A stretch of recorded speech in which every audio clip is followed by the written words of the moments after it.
Hey friends, marketing can feel super overwhelming, especially when you find yourself pouring tons of money into it without making much money in return. Let's break down the different types of marketing that are effective for authors so you can reach your goals and expand your influence.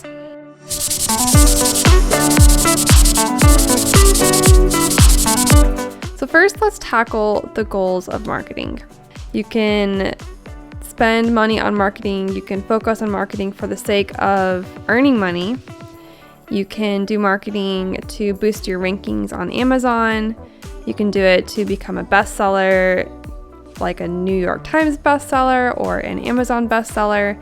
You may do marketing so you can influence more people.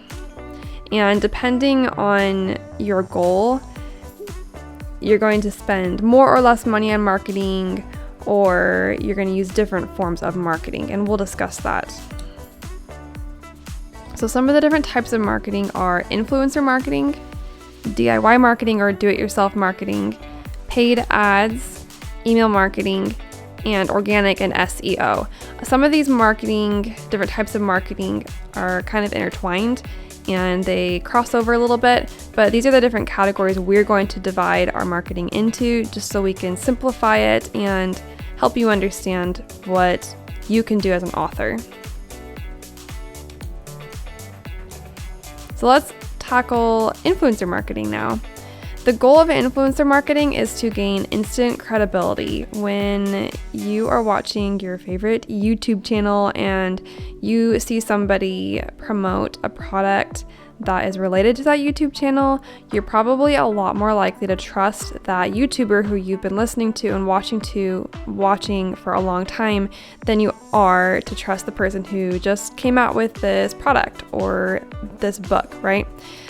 Us as authors, when we're brand new, like nobody knows us, unless you already have been developing some sort of following on social media or YouTube, or you already have some other business that you've created, then if you're just starting from scratch, then nobody really knows you. So influencer marketing is reaching out to other people who already have a following and already have an influence and asking them to share your book through social media or through their platform. So step 1, pick your platform. Where is your target audience found? If you are writing a nonfiction book about motherhood, then is your audience going to be found mostly on YouTube? Are they going to be found mostly on Facebook, where there may be a lot of moms and mom groups? Is your book for newer moms because the younger mom audience may be more on Instagram or TikTok? Who knows? But think about your target audience, where you can find them. If you're writing fiction, then think about your genre and where you're going to find your target reader.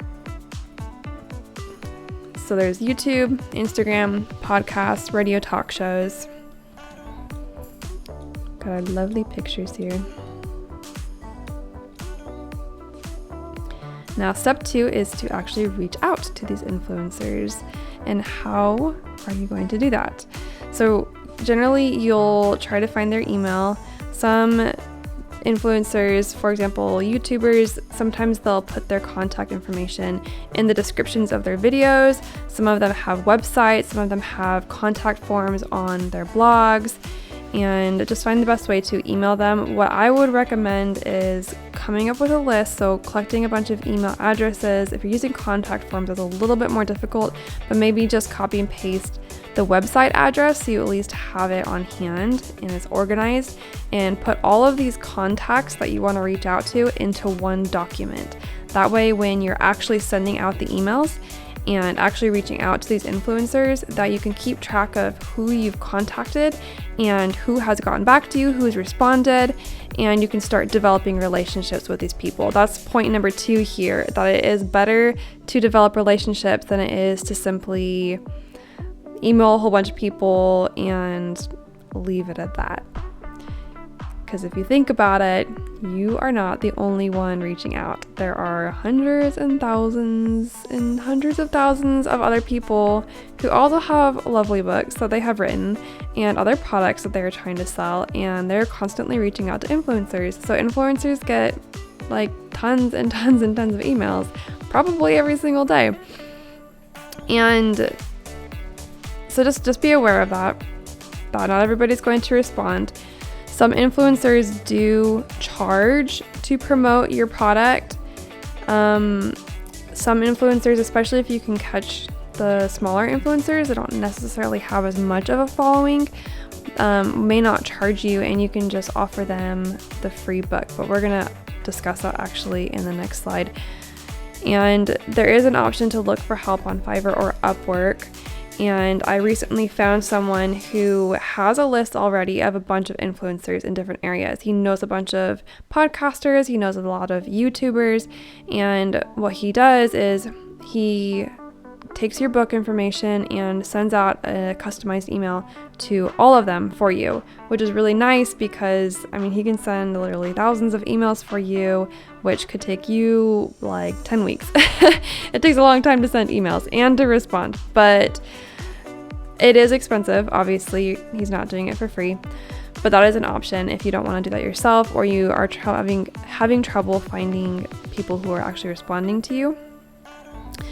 Now, Upfluence is another resource that's out there. I'm not sure if it's the best resource for books because books are a very low ticket item. They don't cost very much, but you can look into Upfluence if you want to. It's just a website that's designed to connect you with influencers.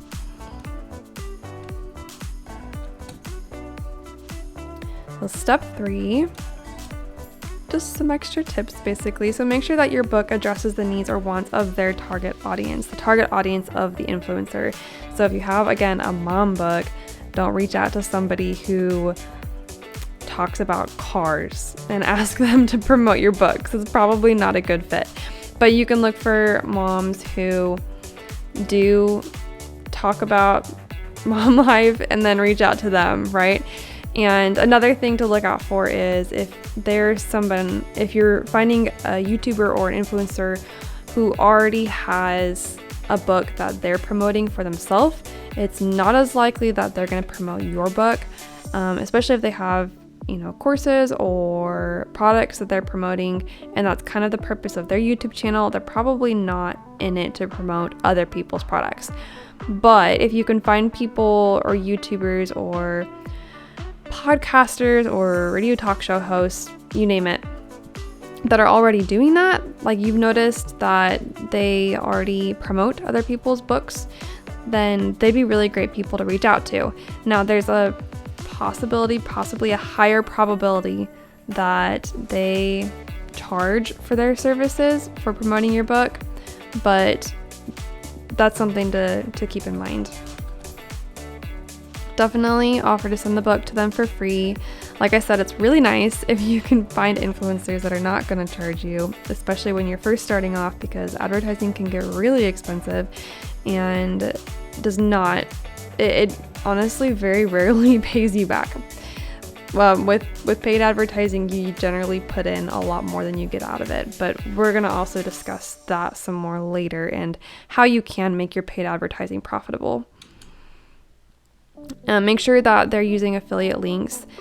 Influencers should be well aware of how to use affiliate links. If you have your book on Amazon, then they'll probably be assigned.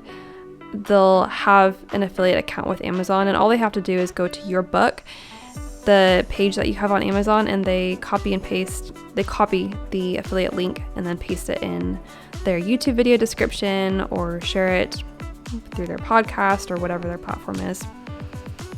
Now make sure to check the wording of your emails. We're not trying to be pushy because, like I said, we're not the only ones that are reaching out to influencers. Just offer your help, offer your services. Don't be overbearing.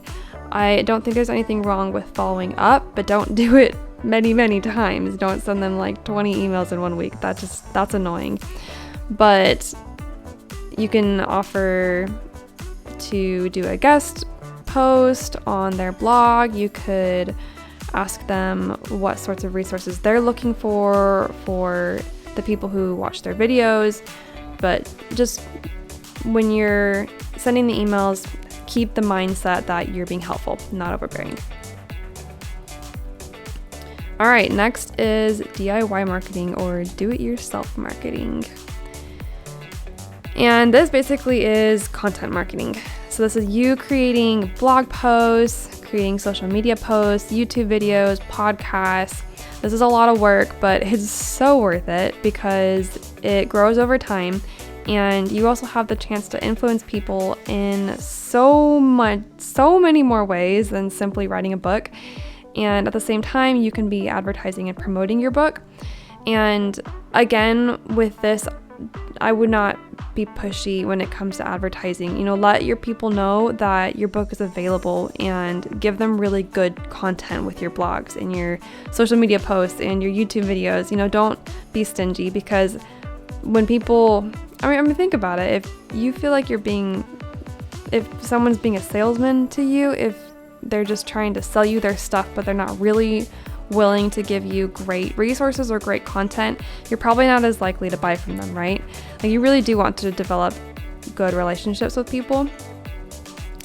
Now, guest writing or guest appearances, we briefly mentioned, and this is, like I said, kind of connected with influencers, because you can reach out to people who already have established blogs and write a blog post for them, or you can talk to a podcaster and make a guest appearance on there.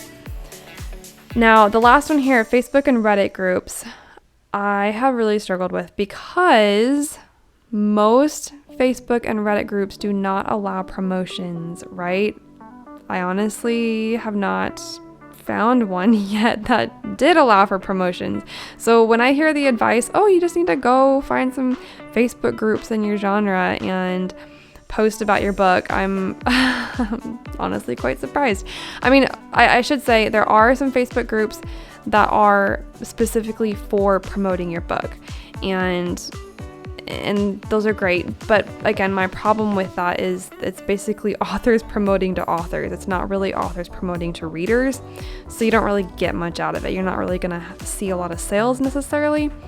But some people have had success with finding Facebook and Reddit groups that were interested in their particular genre or in their particular nonfiction topic, and they were able to make some sales that way, or offer free copies in exchange for reviews.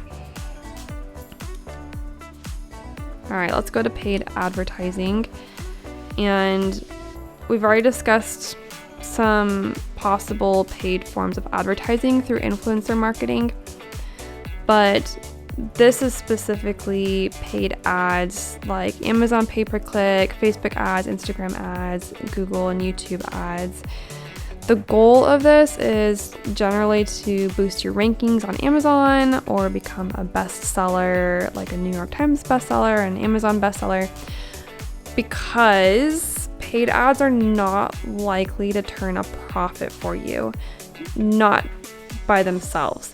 If they can boost your rankings on Amazon and then you get a lot more organic traffic to your book, then that can boost your sales. But if you're just running paid ads and you're not getting a higher ranking, then I would suggest not running ads. Not right now, because you're going to lose a lot of money from it. Paid ads are also really great for making a profit if you have other offers tied to the book that you're advertising. Now, there are several different ways that you can do this. If you're writing fiction, writing a series is a really great way to do this, because imagine giving away your first book for free and advertising it, and lots of people love your book, and lots of people see your book in the first place because it's free, and hey, why not, right? But you're paying for the advertising, or even if your book still costs money but you're paying for advertising, then you're probably not going to make money off of that first book. But if you are sending it out to lots and lots of people and they love your book, then naturally they're going to want to buy the second one and the third one and the fourth one in your series, right? And those ones you wouldn't have to run paid advertising to, because it just wouldn't make sense to advertise the second book in your series if people find that book and they haven't even read the first one, right? So that makes a lot of sense. With nonfiction, you can do something very similar, but instead of having a sequential series, just create books that are related to each other. So for example, one of the things that I've done is I created a book for moms and talks about fitness and self-care, and then after that I created a workbook that goes along with it, and that one I actually offer for free. And then I created a daily affirmations for moms book that's related to it, and I created a baby log that's related to it. And so all these books are related, and on Amazon you can actually link them together in a way. It's called creating a series or creating I think it's just called creating a series. But you can add books to the series, and then when people go and search your book on Amazon, or they see your book on Amazon, then that little series name will actually show up underneath the title, and it'll say 1 of 4 books in the Books for Moms series, and then they can click on that and find all your other books that you have. So again, if you're just running advertising to that one book, then if you can sell other books at the same time, then it can actually be somewhat profitable. Now, email marketing. Now, the goal of email marketing is to create long-term return customers, develop a relationship with your readers, and connect with them beyond your book. Because it's great if somebody can buy one of your books, but it is awesome if they can continue to buy your books in the future or your services, which I wanted to mention with the paid advertising as well.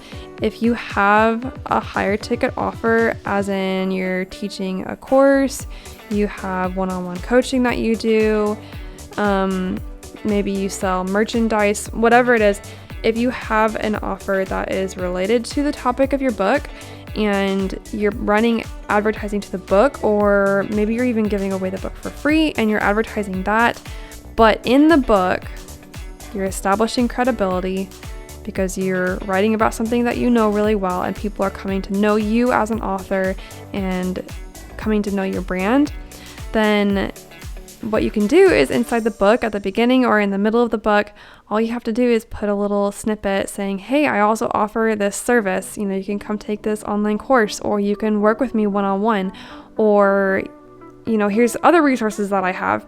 And so then that initial paid advertising actually becomes a lot more profitable instead of them just paying for your book. Now with email marketing, like I said, the goal is essentially the same, that you don't want to just have one and done customers. It takes a lot of effort and a lot of work to get one customer, to get a new customer, right? But it takes less effort. It's easier to have return customers because they already know you a little bit, they trust you, they see you as an expert, and they love your stuff.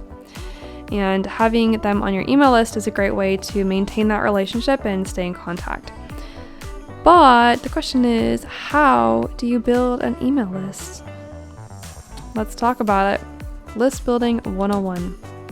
First of all, you need to create free stuff.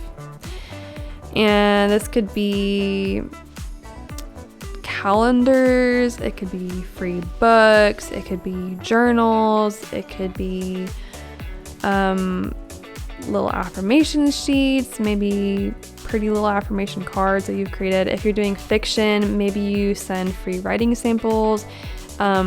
Maybe you send some tips for how to create your own book if you want to teach people how to write fiction. There's all the sky is the limit. Just create free stuff, okay? Stuff that's going to actually offer people real value. Don't just offer, a free recipe for a biscuit. But if nobody wants a recipe for a biscuit, it's not going to do anything. But think about what you genuinely want to create for people and what you would love to share with people, and give it away for free, okay? And you're going to do that using social media like Facebook, Instagram, TikTok, whatever social media you are savvy with, YouTube, whatever.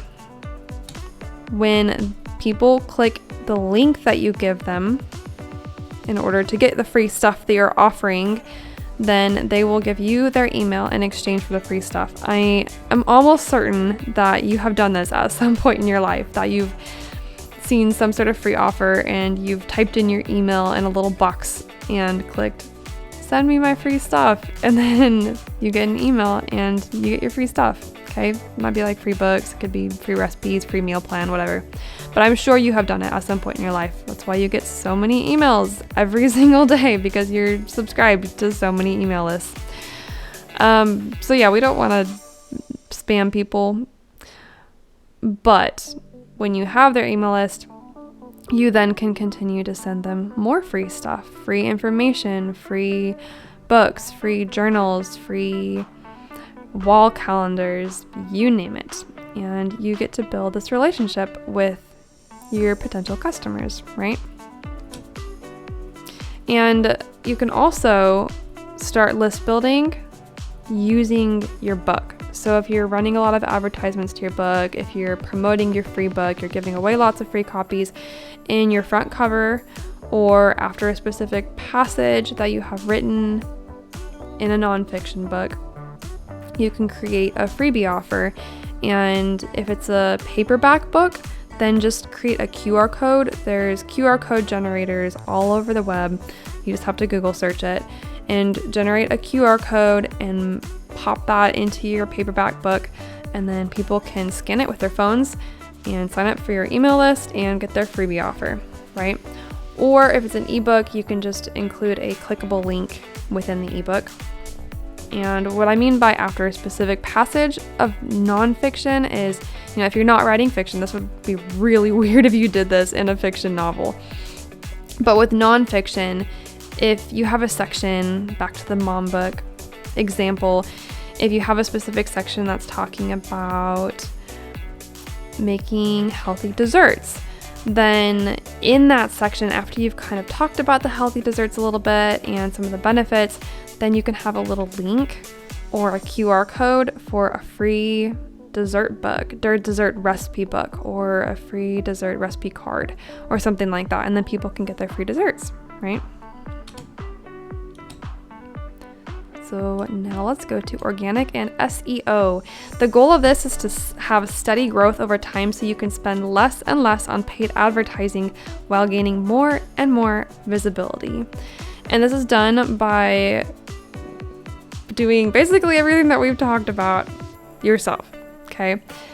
You can pay for SEO. There are a lot of SEO experts. SEO stands for search engine optimization. But you can also do a lot of this yourself just by doing a little bit of research. It sounds like a big word, but it's really not that scary. It's basically just trying to figure out how people are going to find your stuff. So we think about what keywords are people typing into Google that are going to help them find your blog. So for example, and a blog is just one example. This is the same thing for YouTube. It's the same thing for Instagram, sort of. Same thing for Facebook. Amazon especially. You definitely want to do keyword research for Amazon. But let's stick with the blog example, the website example, because this is very applicable.